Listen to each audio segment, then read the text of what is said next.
As crazy as this sounds, World War III isn't that far away. Almost all of the major governments are predicting it, with heads of the US military claiming that we're the closest we've ever been to a major global conflict. The first two world wars left their permanent mark on the world and its people forever, and 75 years since the recovery of World War II, and the average citizen lives in relative peace, comfortable and content with life as it is. But the truth is that the world is peaceful until the day it isn't anymore, and that day may be much closer than it seems. And although it might not appear like it, the beginnings of World War III may already have been written in history.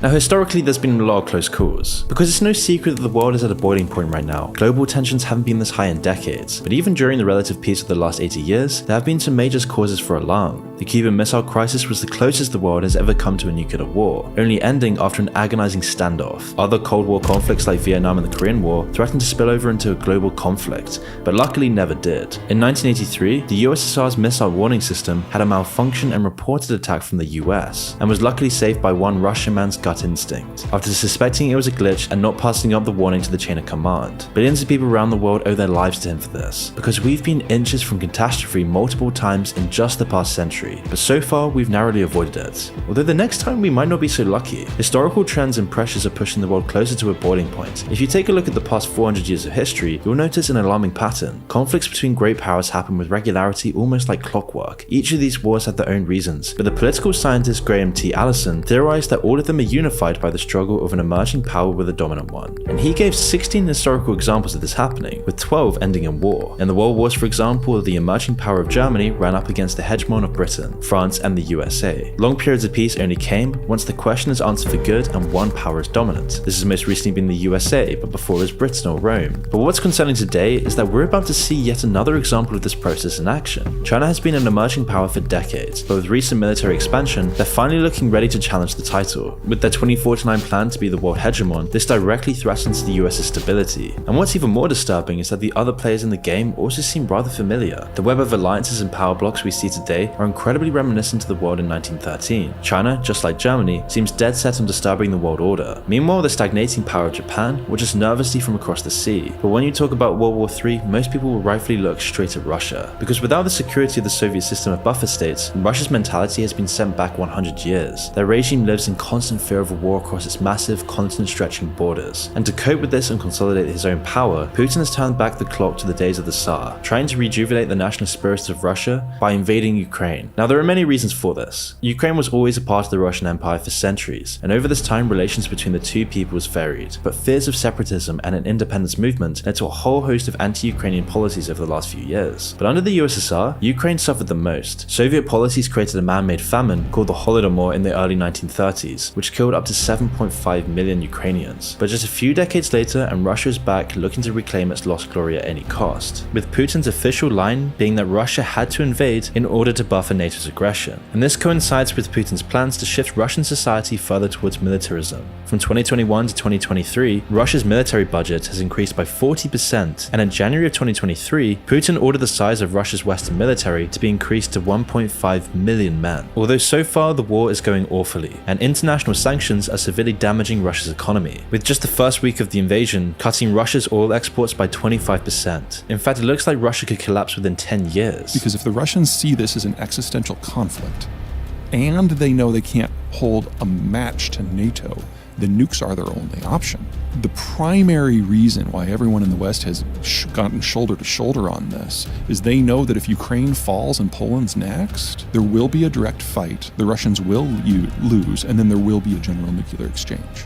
With this putting all the more pressure for Putin to take over Ukraine, because if he folds, all of his political power will come crashing down. And now there's other time pressures as well, with both Finland and Sweden becoming incredibly close to full NATO membership, which will put even more pressure on Russia's western border, completely opening up their northern flank in the case of a war. Which is why tensions have risen dramatically, and it's getting to the point that the spillover from the war in Ukraine could trigger a much larger war. This will also spring great changes to the front line of the Ukraine war, and either side making ground would only increase tension. tensions. However, whilst the Ukraine war might be the most obvious source of a world war, it unfortunately isn't the only way a global conflict could begin, because China and its increased aggression towards Taiwan could easily start a conflict that would soon snowball into a world war. You see, China's government has always been marked by powerful resentment ever since they lost Taiwan in the Civil War. Their bitter ideological enemies, the nationalists of Taiwan, took the island and have always been a thorn in China's side since. But it goes beyond finishing an old grudge. Taiwan is a greater part of China's plan for global and economic dominance. And so it's important that we talk about China's 2049 plan. Now, the 2049 plan is the term used for China's geopolitical grand strategy. For Mao, who designed it, this meant industrializing and modernizing China's economy and institutions regardless of the cost. But after decades of meteoric growth, China has now moved on to phase 2, expanding its sphere of influence. And this shift came during the mid-2010s, when China began a slew of new measures to use their new power. First, they made predatory investments into developing countries in Asia and Africa. Through these deals, China's engaged in a new type of modern economic colonialism, sucking resources out of these countries to fuel their own economy. And by using this new economic strength, China has then ramped up their military spending, which is why from 2018, China has increased their military budget by over 28%. And in China, this money buys much more than that in the West, due to the much lower labor costs. In comparison, the US's defense budget has actually decreased by 4% in the same time span, when adjusting for inflation. And you see, this is all for a reason. This military spending directly corresponds with their preparation for a coming war with the US, likely beginning with an invasion of Taiwan, with almost all geopolitical strategists understanding that the South China Sea will be the catalyst for a World War III. And that's why China's put loads of focus on their naval warfare. I mean, recently China surpassed the US in having the largest navy, and whilst the quality of these ships may not be up to par, quantity has a quality of its own, and one of their new projects has been the construction of artificial military islands in the disputed South China Sea. From these islands, which often host air bases, warehouses, ports, and military installations, China will be able to choke a trade route that sees $5 trillion in goods every year. They've also increased their offensive range, giving them ability to threaten American allies like the Philippines and Japan. All of this, amongst many things, has completely destroyed relations between China and the US, who are now engaged in an escalating trade war. But today, everybody's focused on Taiwan, because China has openly been aggressive to Taiwan, completely surrounding the country with jets, and preparing to storm the presidential building, with the Chinese government promising to invade and annex the island as part of their One China policy. So in response, the US has tried to keep China uncertain on whether they would actually go to war over Taiwan. But recently, Biden announced that the US would step in directly in the event of an invasion. And so if China stays true to their 2049 plan, the Bible of the Communist Party, then a wider conflict with NATO is almost inevitable. Although if you asked someone 10 years ago how World War III would start, you might think North Korea would be sure to come up in the conversation. However, nowadays, the Korean Peninsula's potential to erupt has been overlooked by the media and public, in favor of focusing on Russia and China themselves. But nothing has actually changed since then to make North Korea any less of a threat. In fact, their potential to start a third world war has only grown over the past decade. Kim Jong-un's regime is the most totalitarian government on the planet. Everyone knows this. State controls everything from the military to the media, even down to what haircut people can have. And this authoritarian control is sustained by relentless propaganda, thought control, and a system of generational prison camps. In North Korea's twisted system, you can be incarcerated for life in a modern gulag for crimes that your grandparents committed. And these pressures have forced a nationalistic, aggressive doctrine into the populace, making them comfortable with the idea of war against the West. But what's more concerning about North Korea is their nuclear program. Ever since North Korea developed nuclear capabilities in 2006, they've been using them as a part of their saber-rattling arsenal. But what have so far been idle threats could soon turn into action if the North Korean regime ever feels legitimately threatened. I mean, what's to stop Kim Jong-un pushing the button if any other country tries to free their people, especially if China uses North Korea as a puppet in the case of invading Taiwan? Which is why North Korea has massively increased their missile tests to demonstrate this threat, launching nearly 90 missiles in 2022 alone, some of which are even capable of reaching the mainland United States. It's these capabilities for mass destruction, and the fact that North Korea is a complete puppet of China, which makes North Korea one of the most likely future sources for a global conflict. Whether it's in 10 days or 10 years, when World War III really does happen, it will set the course of history for the next century. But this is the most important question: who's going to be on each side?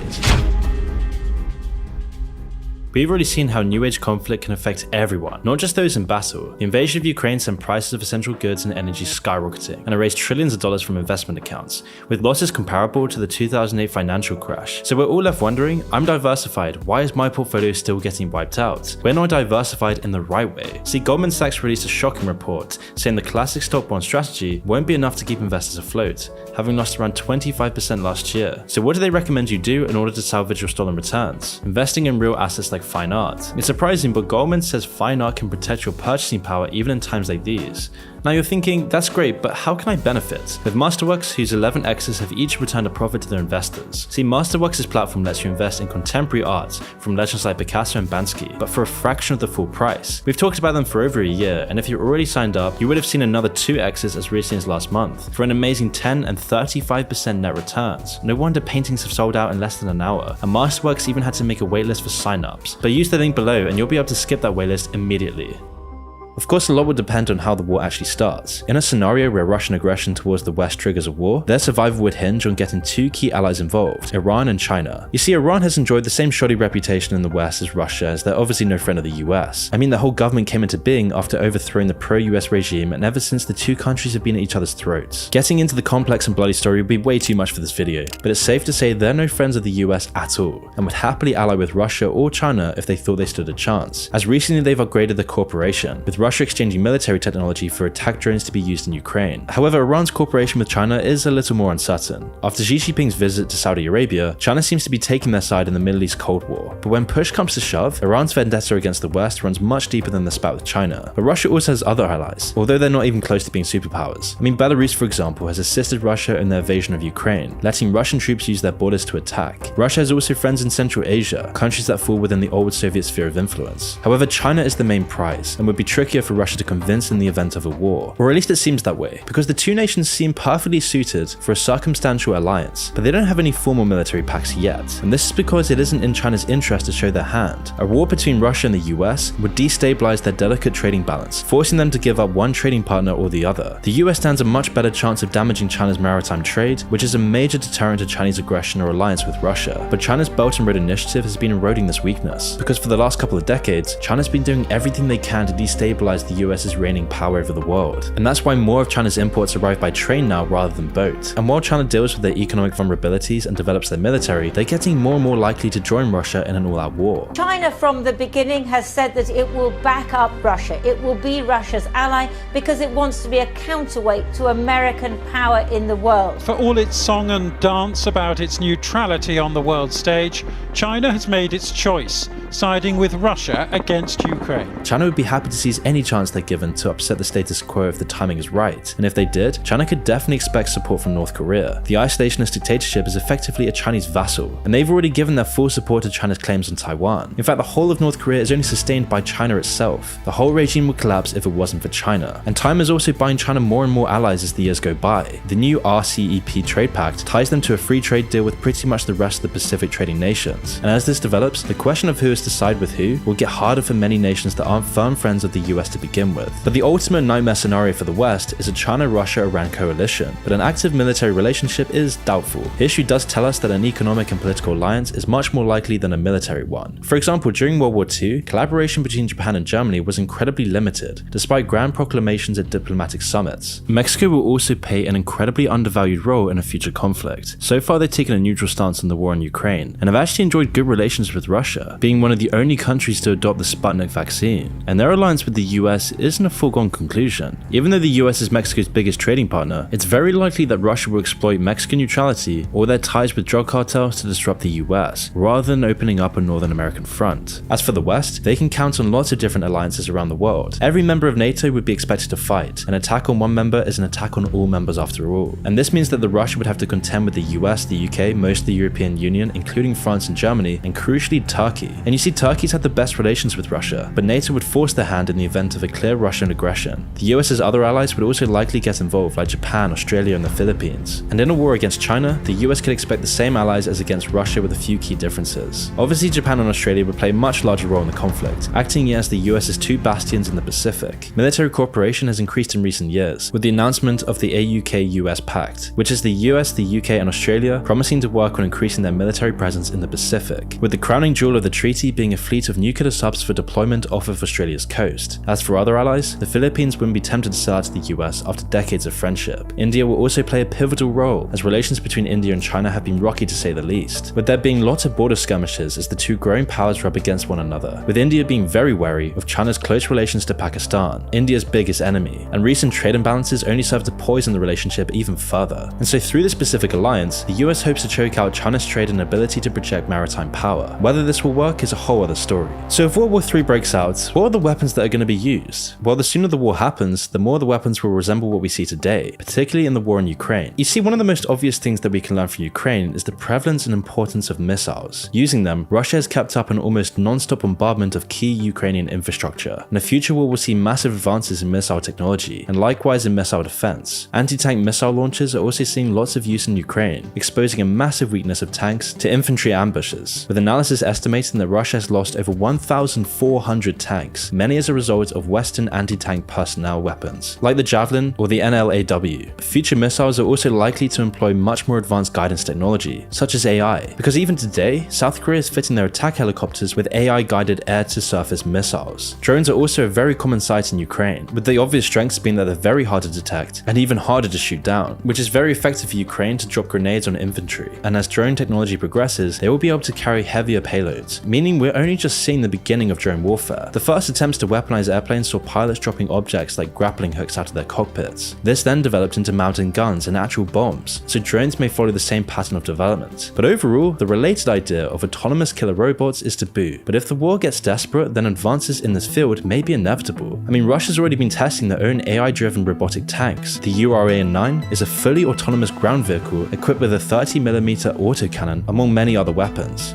But if the war happens further in the future, we're likely to see weapons that only existed before in sci-fi. The US has already begun fitting their ships with laser beam weapons, although these aren't very powerful yet. The XN-1 LAWS has only really been tested against enemy drones rather than ships. However, laser weapons do have a key advantage over conventional arms, as they won't cost nearly as much per shot, and as the power levels of these lasers increase, they will soon be able to shoot down incoming missiles as well. And whilst the US is focused on lasers, China is building their own railguns. They rely on using electromagnetics to accelerate a non-explosive kinetic payload at up to 7 times the speed of sound, and this gives them a much longer range than conventional artillery, ranges that are only reachable by missiles today. But a railgun shot is much less expensive, considering the lack of explosives. And so with both of these options, the battlefield will change irreversibly. Both of these advancements are the same as larger and stronger swords were 500 years ago. You see, instead robotic warfare promises the same drastic changes to the nature of war as gunpowder did, because combat robots are incredibly attractive to militaries, as they drastically reduce casualties, making their use in battle almost risk-free. The only loss would be financial and possibly technological, if the enemy managed to recover the drone. Robot soldiers also don't have moral issues. These drones are purely logical, and will always perfectly follow orders. Now obviously there will be major ethical problems, but regimes around the world have never really had much trouble with this. They don't care that they're autonomous killing machines, all they care about is winning the war. At first, these robot soldiers would be a gradual introduction, with only the most dangerous and suited jobs getting outsourced. I mean, the US is currently working on an automated sentry turret that would take over the role of the rear guard in retreat, and over time, if it's economically viable, armed forces around the world will soon replace their human fighting machines with real ones. In fact, this has already started. The first recorded kill of a person by an autonomous drone happened in 2020, and by looking at the development of Boston Dynamics and the future progression of robot soldiers, this doesn't seem too far-fetched, and if this becomes adapted in a World War III scenario, this will then bring about a whole new wave of countermeasures, because as this develops, we're likely to see in-combat demonstrations of hacking and sabotage. Defense systems will be shut down, GPS could be interfered with, enemy robotics could even be reprogrammed and made to see their allies as enemies. But technological warfare also offers things that have only been provided so far by carpet bombing or outright occupation so far in history. Medical and power infrastructure could be severely disrupted by cyber attacks, which could bring a centralized country's war effort to a standstill for days or even weeks at a time. And as the infrastructure becomes even more centralized, this problem will only get worse. For example, Elon Musk's Starlink may sound like a good idea in peacetime, but relying on this in war would leave countries a few destroyed satellites away from chaos. I mean, rogue actors are already using this to shut down hospitals or leak intelligence, and so it's only a matter of time before we see desperate or unethical governments adopt these methods. And we're only talking about the conventional methods of disrupting a country's ability to fight. I mean, even in peacetime, China and Russia have used social media to manipulate the people of foreign countries. They could even stop a war before it starts by pushing anti-war sentiments and hit pieces on Facebook or TikTok, with state-owned platforms like TikTok having the very real potential to push propaganda and unrest around a country. This is a new type of warfare that the world hasn't seen, and once countries master this new type of social media warfare, they can then make entire populaces much more willing to fight, while sapping the strength of the enemy's will. I mean, Russia and China have been practicing and building up their capabilities for years on this front, and it seems like the West has a lot of catching up to do. But even all these present and future technologies ignore the elephant in the room: nuclear weapons. If World War III becomes a total war, there's no saying how long it would take before nuclear weapons are used. Mutually assured destruction has kept countries from pushing the big red button for years. years. But all of this goes out of the window during wartime. If Xi, Putin or Kim Jong-un saw their regime crumbling around them, it's a big leap of faith to believe that they wouldn't turn to their nuclear arsenals. But even with this threat, it's not hard to see a war still breaking out. It will just look a lot different to those previous world wars, with World War III potentially seeing much more limited front lines and much more emphasis placed on infrastructure disruption and economic pressure. Both Russia and China's war goals encourage this model.